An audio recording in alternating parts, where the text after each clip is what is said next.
Welcome everybody, welcome to the real KMGH. I am KMGH, also known as Keejan Knox on other platforms. But today I'll be bringing you the review and the rant review on the latest Superman movie that that was released earlier this month, about 2 weeks ago, in July.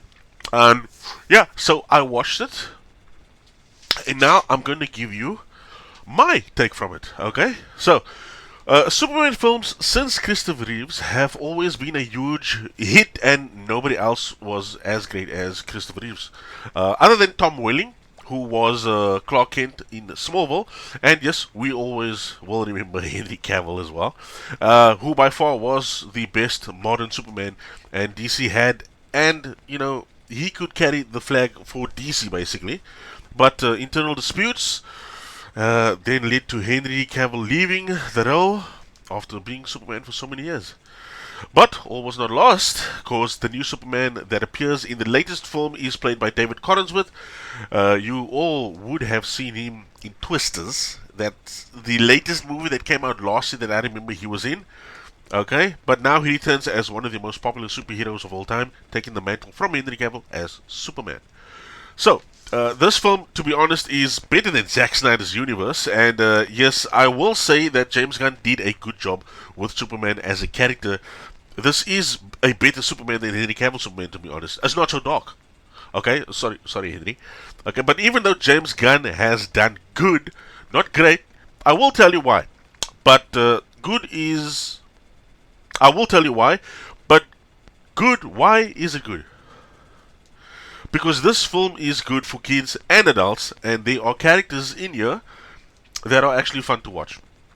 Okay, the first half of the film really had me rooting for it. It was a great introduction to the universe and of the world of Superman. But the second half of the film did not, because that was where the story, to be honest, where it fell off. Okay, it got a little bit confusing and a little rushed too, and made me wonder, where did we get that? How did we get here? Why are we doing this? There are some side quests in the film that are a bit off, and weird, and a waste of time, because it could have been used in a bigger scene, or as a bigger scene, because it was impressive, but also it was used in an unimpressive way until the very end of the film. It was used in an unimpressive way too, and you guys will basically see that, and hopefully you will understand what I'm talking about. So, I love watching the scenes with Lois and Superman, or Lois and Clark, okay?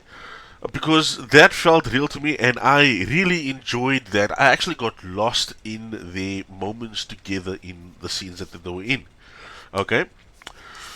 We don't really get to see Lois and Clark Kent on the big screen together a lot of times, okay?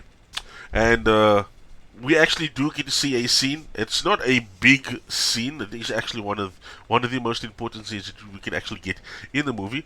We get to see the tough side of Superman, and also his vulnerable side too.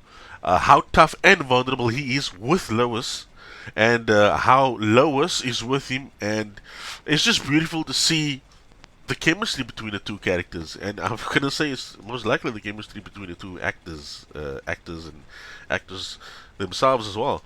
Just to say, Mr. Corenswith is it David Corenswith?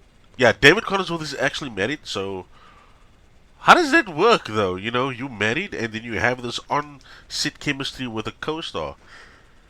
Whoa, that might be a little bit tough, but anyway. I thought the jokes in the film were funny. I do think that the emotional scenes should have been a bit more stretched out, just to allow the audience to feel the depth of the scene, like with Lois and Clark. And yes, I do think that funny jokes immediately cutting into the scene, or cutting into the next scene, like you have an emotional part and then there's a funny joke, like you kind of like ruin it, or like you have an emotional scene and then we cut to the next scene, just allow us to feel it a little bit, okay? It would have had more impact for the audience, especially with the emotional scene. So yeah, so the kids are really gonna enjoy watching this film. It's very bright in the film, not dark like Zack Snyder, to be honest, and also it's actually got some color. It's really nice and colorful in there as well, and I liked it. It's attractive. It feels happy, like it's happy times, good times, thanks to Superman, who loves the sun most likely. So the film though, was really good. I liked it, but it was not great. It's good, not great. That's why. Okay, I do wish it was great though, but this still is a very good film to watch, and I think a lot of people are going to enjoy this film, and of course the kids.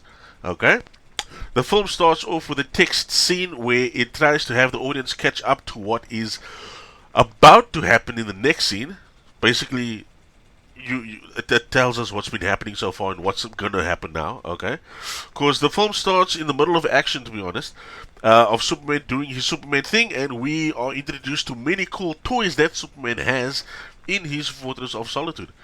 That massive, I'm actually going to call it massive. There's a moment where they have this emotional scene, okay, between Lois and Superman. And it was actually such a good interaction between the two characters. Lois Lane being the tough reporter that she is, grilling Superman for what happened in Barovia. This is now in the film. Okay, this is actually spoilers now. Oh my gosh. And Superman standing up. We've all seen this in the trailer. Superman standing up for what he believed was the right thing to do, as people were going to perish in the invasion.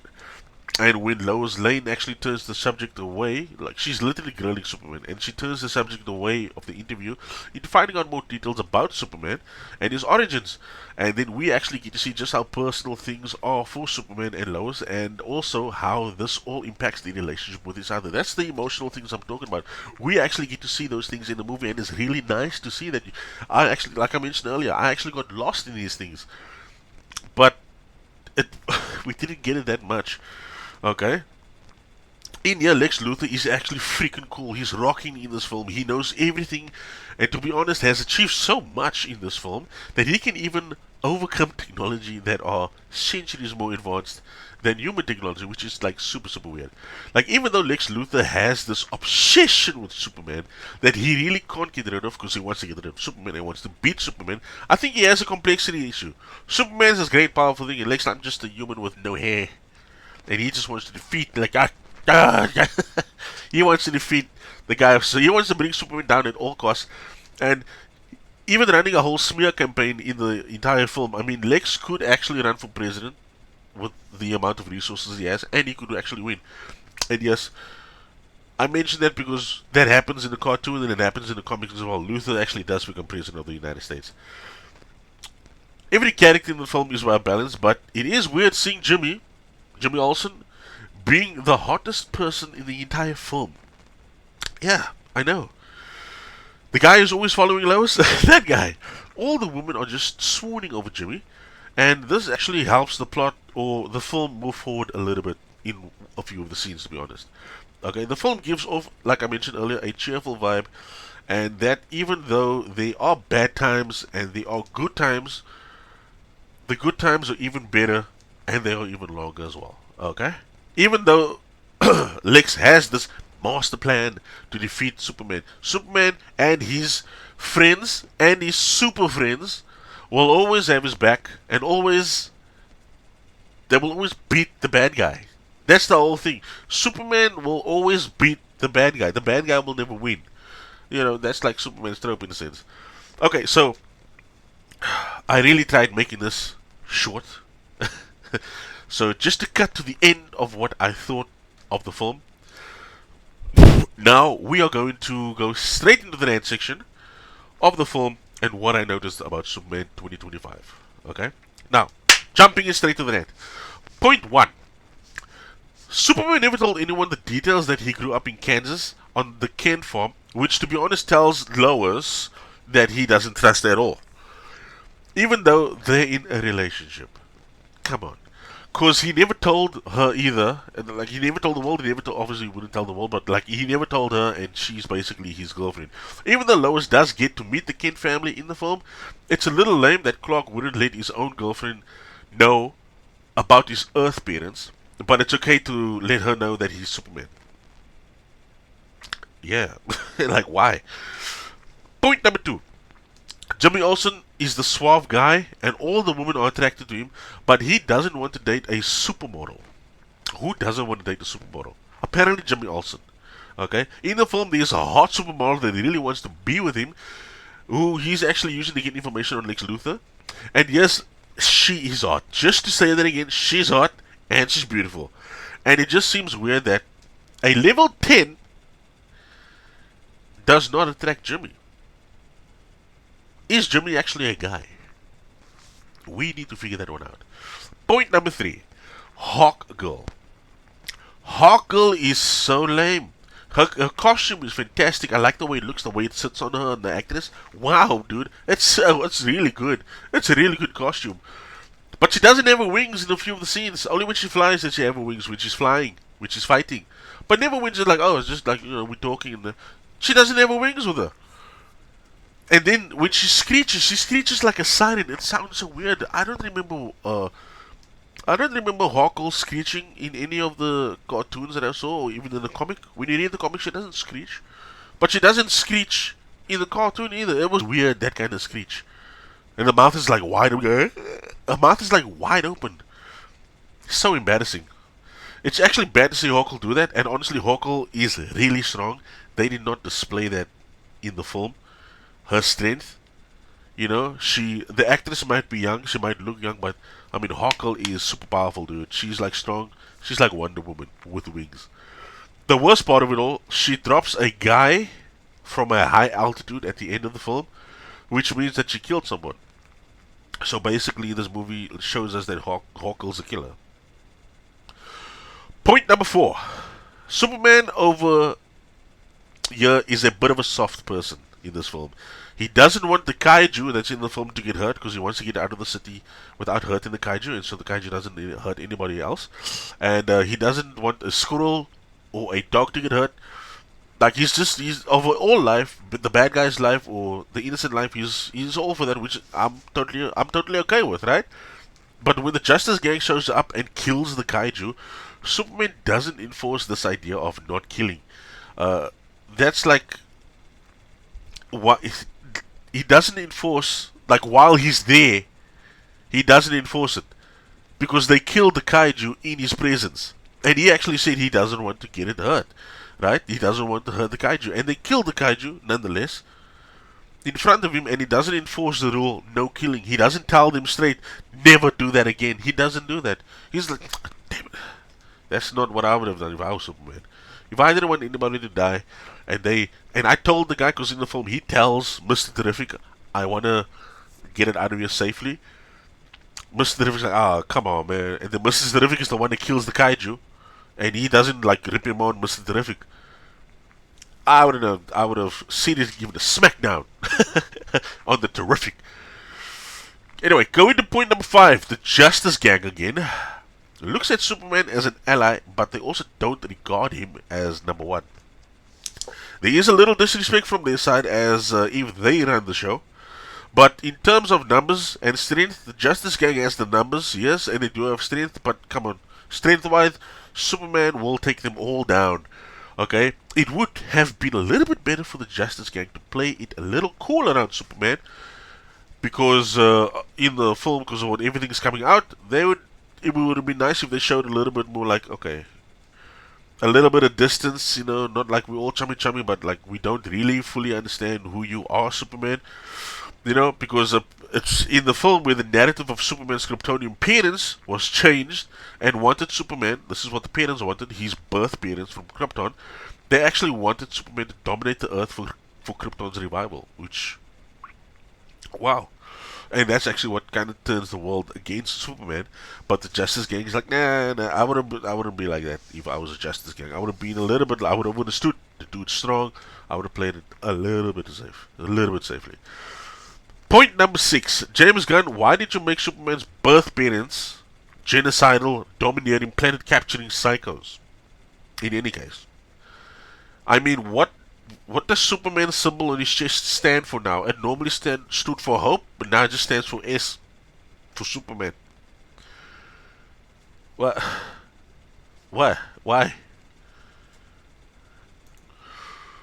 Going to point number 7. How does the engineer that's actually with Lex Luthor decipher the recorded message that is from the Kryptonian civilization, which is centuries more technologically advanced than Earth's technology, or even Lex's technology? What? What format were they using on Krypton that the engineer somehow knows all of a sudden? Were Kryptonians also using ones and zeros in their computer language? Because the engineer just deciphered the entire video. Not even the Superman robots were able to decipher the video. They're just like, well, this is all we could get. Huh? It's like so weird. Point number 8. How did Metamorpho find a human that will keep him and his child Joey safe? How'd they get there? Because he was like on the island. Where did he find an American woman? How did he join up with the Justice Gang at the fight at the end of the film? When they were fighting the army? How? Huh? These Metamorpho maybe just had a communication device, but they would have even need a signal. But still, how did Metamorpho do that? And yes, even Metamorpho killed a few guys in a tank that he clobbered with the giant hammer that he created. Yeah, when he appears, like clobbers a tank, and it sounds like somebody shouted, like It sounded like that, which means he killed a few guys. There's killers in this movie. Hawkgirl, even Superman kills somebody. He kills the other Superman clone. Superman, Metamorpho, and Hawkgirl. The killers. Point number 9. Oh man, I'm at point 9. It was cool to see Supergirl, but to see her drunk and also flippant towards Superman is strange. Yes, I do get it that this is kind of how she's gonna deal with the trauma and the loss of Krypton, because she just only woke up, and so it's still very fresh for her. But I would have imagined that she would call Superman. I wouldn't have imagined that she called Superman a bitch. She foul mouths him, and Superman wouldn't reprimand her, and also he won't comfort her in a time of need because she's lost Krypton, her whole family. I mean, he was a baby. She knew people from Krypton, and they're all gone now. And he won't comfort her. He'll just like, I'll just go get drunk on other planets. Like, dude, that's not how your parents raised you. To be honest, that's not how the kids raised you. I would think he would be a little bit more sentimental towards Supergirl, try and comfort her. He is her cousin after all, and she is actually there on Earth because she wanted to protect him, she wanted to find and protect him. Even though she's been in a capsule for like so many years, or she's been out in space for so many years. And when she came back, he was already fully grown. He's Superman when she met him, and but he can easily be sentimental towards her from her experience. It's just another person for Clark to save, but at the same time, this is actually his relative, his own flesh and blood that he can relate to, and I would think that he would show more care for the last surviving relative that he actually has from Krypton. So it's kind of weird to see that that didn't really go so well. He was just like, okay, she's gonna get drunk on the other planet somewhere. No, I would not have done that. I'd have been like, let's talk. Let's get through this, man. Okay, coming up to my last point, point 10, and this is the last point, by the way. The film wasn't great, but it was a good movie. Okay, to watch with children. So if you have a family and all that, cool. The kids will love the movie, and it's also good for the adults. Man of Steel grossed about $670 million. That's Man of Steel, right? Came out years ago. Budget was about almost similar to this current Superman's budget. But they grossed 670 million right now. It has been only 2 weeks since the release of Superman 2025, and it grossed so far 337 million. It is Sunday right now that I'm actually doing this video, so there's still the weekend's information that needs to be added. Okay, this is actually most likely the end of the week, but not the weekend. So we'll see how much further Superman can go, at least before the Fantastic Four is released on the 25th of July, which is literally 5 days from now, this week. But until then, thank you for watching The Real KMGH, and don't forget to follow this channel by subscribing, and I will see you again on the next video.